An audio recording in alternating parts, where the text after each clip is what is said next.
Hey everybody, welcome back to the channel. Getting back to work on the Cobra in this video. This should be part 3 and hopefully the last of the videos on the wiring dieting that I'm doing on the vehicle. When I left off, I was in the back of the car, started pulling down the wiring, just need to kind of go through it, remove some of the butt connectors, shorten things up, clean things up, things along those lines. And then that should wrap up for the most part what I planned on doing with the factory harnesses.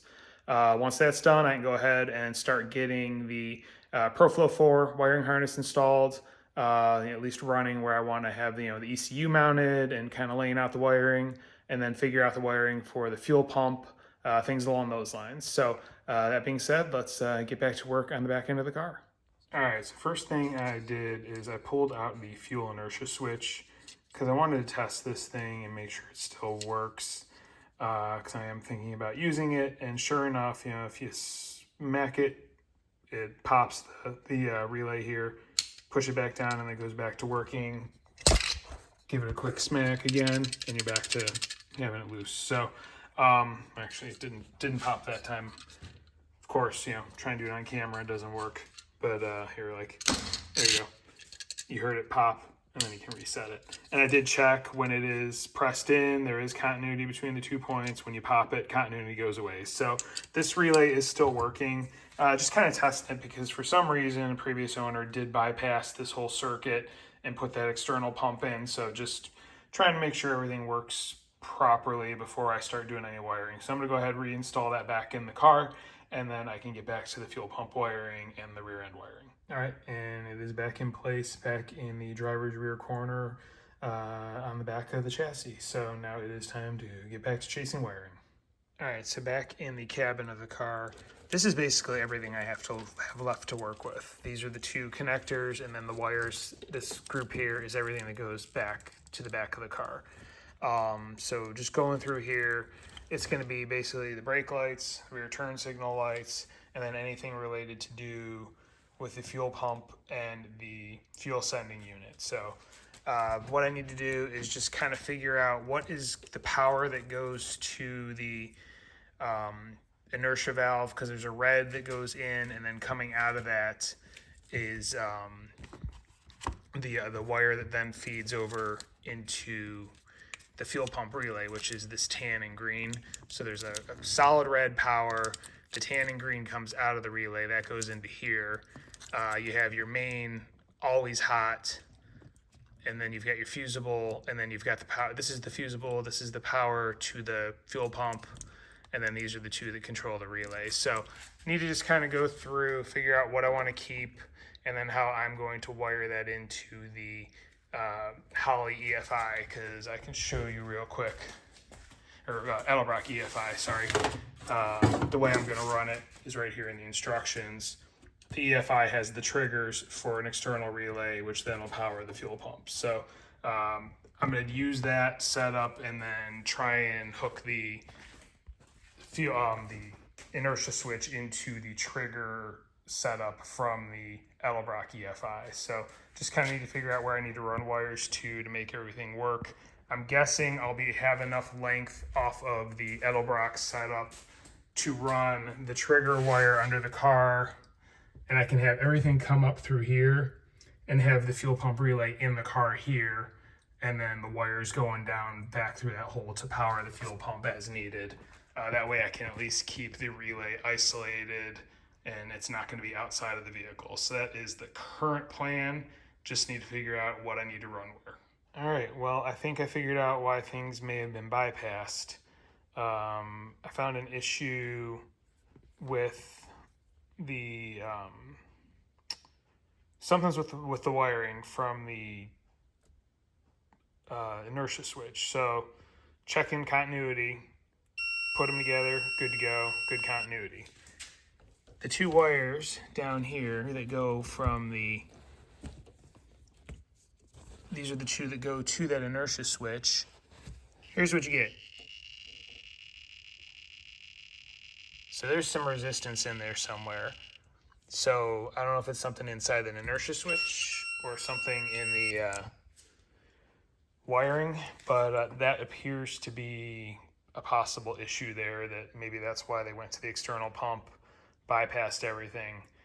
It's kind of weird because I did test, at least the switch worked, and when I put the connectors on there, so the switch was fine, and I had continuity there, no problem. So I'm guessing it's somewhere in the wiring between that harness there and the actual inertia switch itself. So have to do a little bit more digging in, see if I can figure out what the issue is. But yeah, that looks to be a problem. All right, so things escalated a little bit. What you see before you is the wiring harness that was snaked down the transmission tunnel underneath the car going to the back of the vehicle. So you can see that's the plug there that would go to the fuel sending unit and fuel pump from factory. Those are the right rear turn signals and brake lights. Here you have the left turn signals, brake lights, as well as the that's the connector that goes to the inertia switch, and then yeah, everything that runs down. And I still have it, obviously. It goes up and then it goes right there. You can see the wiring where it goes through the side of the footwell and the driver's side. So now I can at least pull it through, start de-looming it, electrical taping it, see if I can chase some of this wiring, remove stuff that's not needed, correct things that are, get rid of these two connectors, because these really are not needed. I'm not going to be pulling the harnesses out. I'd like to just take some of the slack out, take those connectors out, splice together what is going to be used, and then I can pull it taut and put a couple of hanger holders, wire holders into the bottom of the dash beam or something like that. And that way it's just cleaned up, tucked a little bit better, and a lot less messy instead of having these, this extra length just zip tied up underneath. So that's probably the last bit that I'll be able to do as far as cleaning this up. And then also in the process, I can get rid of all these butt connectors and use those, good solder connectors to actually get everything sealed and connected properly. So that's where I'm at the moment. I got a lot of electrical taping to do. So I'm gonna get to work on that and see if I can get some of the stuff figured out. All right, update time. You can see I pulled a good amount through the hole that goes out, and then started de-looming. Right here is where the split off was for the fuel pump relay, which is right there. Everything else has been de-loomed. You can see a few, sins of the past that I found, lots of butt connectors. There's some soldered in wires here that I uncovered. And then from underneath the car, I did go ahead and de-loom most of the way. So there's probably actually only a couple of feet underneath the car that still have electrical tape on them that I pulled through. I went up to basically where the left rear corner would be, and then I left everything else loomed just because it kind of has the layout of how things ran across the back. But this way I can at least, up to that point, clean up, fix butt connectors, repair stuff, things like that, and get it loomed. And then when I get it, in that far, then I can go ahead and, reloom the rest of it as I figure out how I want to lay it out across the back. So step in the right direction. So next thing I'm going to do is, now that I have everything kind of accessible and loose, I do want to try and test the wiring for the inertia switch, see if I can figure out where that resistance was that was causing my issues, if there's a break in the wire or whatnot, and then go from there. All right, so I just used the same tester to check continuity between the wires. This is the connector right there for the inertia sensor, and then the terminals are here on this plug. The one that is the red wire banged just fine. The one that is the tan with green had the resistance buzzing and whatnot. So that seems to be the issue, the wire that's causing problems. So I'm going to start looking at that wire, see if I can figure out what the issue is. Figure out what the problem is. Either it's a bad relay or I misread something, but the problem is where I was trying to feed off of the tan and green on here, on this connector, that tan and green wire actually goes into the fuel pump relay. So that's one side of it. If you do continuity on the red with black, it's the smaller red with black that's on the fuel pump relay, and the inertia switch, then you get fine continuity. So that's what the problem was. I was either checking the wrong wire or the way it was put together, or there's something wrong with the relay. Either way, I know what the problem is now, so I can go ahead and snip and connect accordingly, and I know what I need to work with for my fuel pump system that I want to run. All right, time for another update. I did completely finish de-looming it. I pulled it through and there was only like about 1.5 feet left, so I just went ahead and removed it all. So anyway, of the first harness, or the first plug that was in here, this is all that remains. That plug was the one that basically handled all the fueling stuff. So the two that are knotted together, those are the wires that are going to go to the inertia switch. And then the pink and black is the wire that will go to the fuel pump. What I'm going to do with this pink and black on this end is I'm going to splice it with the orange and blue that's in under here that it's tucked right here. This is what goes to, this is the fusible link wire, and this was what was the constant hot for the fuel pump. Fusible link is up here and goes directly to the solenoid. This was one side of the relay, and then the other side, when the relay was powered, went to the pink and black. So I'm going to go ahead, splice those together, and that's going to be my constant feed to the new relay, which I'm going to put in the trunk. And then I can use the inertia wiring, run that into the trunk as well once I start tucking stuff back underneath, and then that will be in between the EFI module power wire that goes to the relay to turn the relay on and off. So that's my plan on how to use those. The only other wiring that was left in this plug were two wires that went to the fuel relay, which are no longer needed. These are just, again, part of the fuel relay on-off system, no longer part of it. And then the last wire was this white with pink, and you can see the whole length of it, right, or most of the length of it right there. That went to a plug that was in the harness right here at the very back of the vehicle. This is actually kind of in the right rear corner area. That's that general vicinity, because these are the right rear corner light ends. From what I can tell in the wiring diagram, I believe that was for the remote fuel door solenoid. That's the only thing I could find.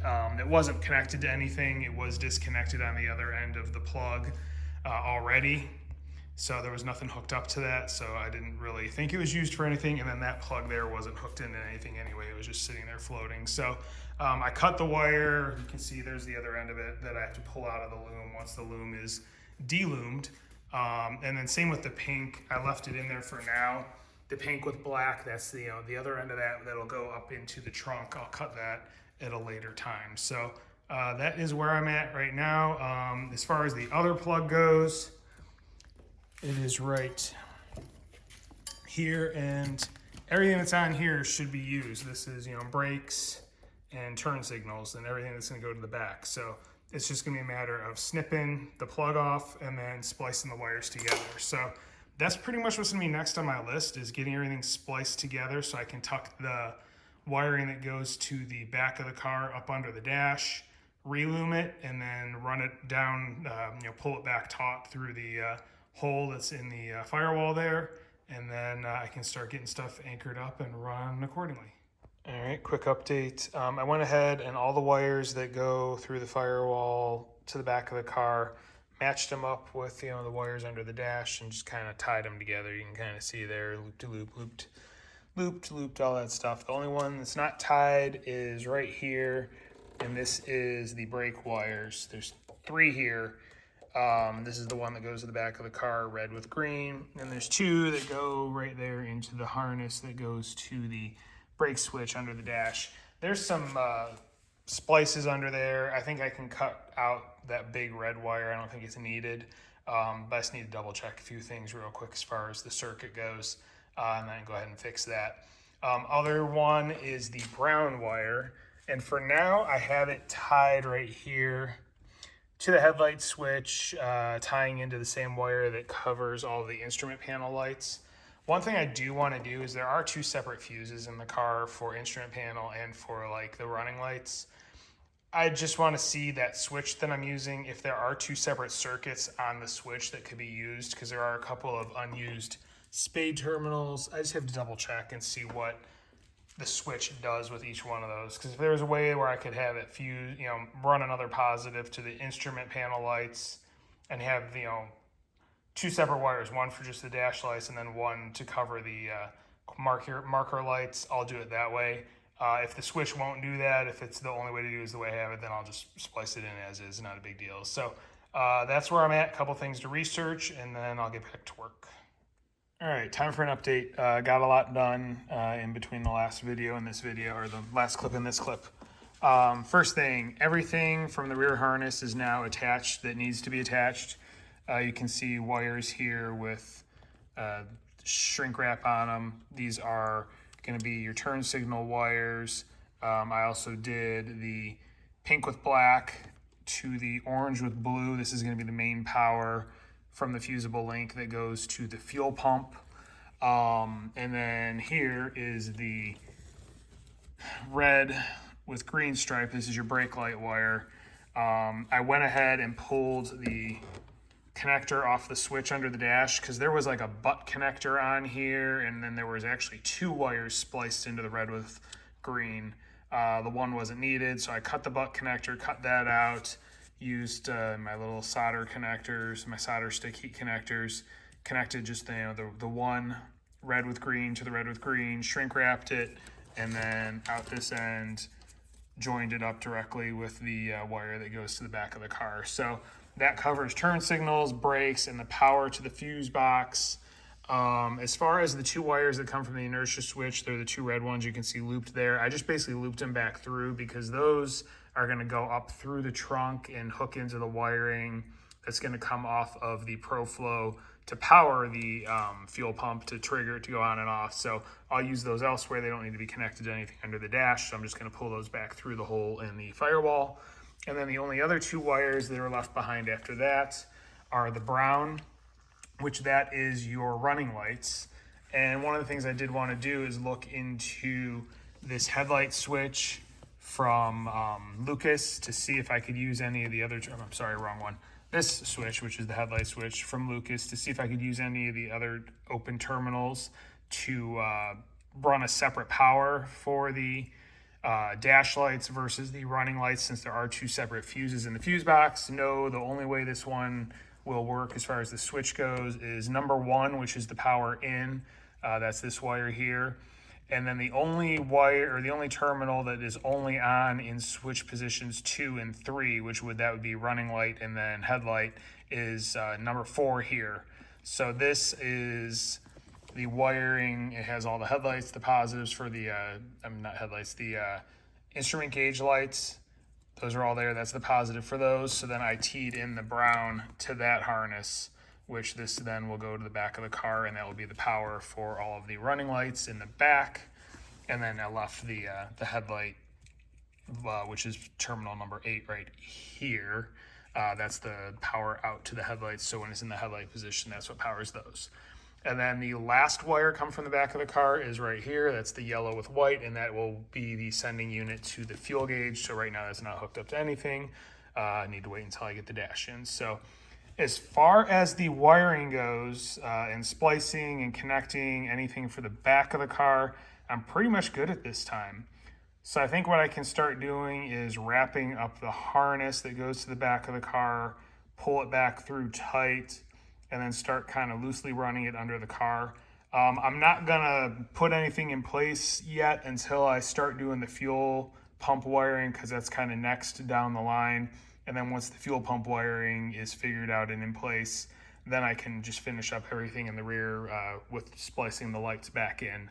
Can't do the fuel pump though until I get the ECU mounted and then get that wiring run and have an idea where that's going to go. So that'll be in the next video. I'll start messing around with the ECU stuff.